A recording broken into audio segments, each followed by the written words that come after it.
5G का देखिए connector लगा रहा हूँ। बिल्कुल भी इस पर डिस्प्ले नहीं आ रहा है। कस्टमर फ़ोन कहीं से आया है, गुड़गामा से फ़ोन क्या रखा है, तो इसमें प्रॉब्लम था कि कनेक्टर वो बना नहीं पाया बंदे ने। अब मैं देखता हूँ ट्राई करके, तो कनेक्टर में लगा रहा हूँ दोस्तों। वीडियो में बने रहें।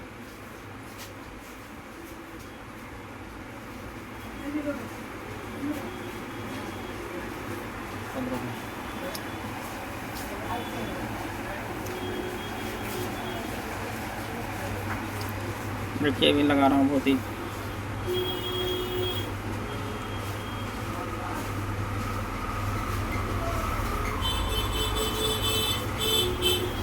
बोर्ड फाइल मिलेगा।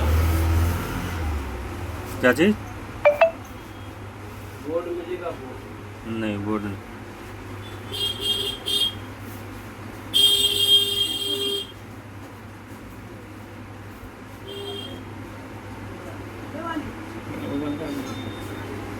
बंद कर दो ना, ये बंद कर।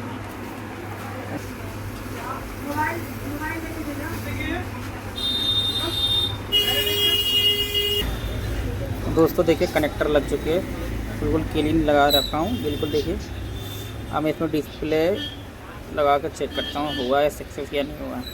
ठीक है, देखिए दोस्तों डिस्प्ले पे लाइट आ गया। देखिए चार्जिंग लोगो है, देख सकते हैं चला गया।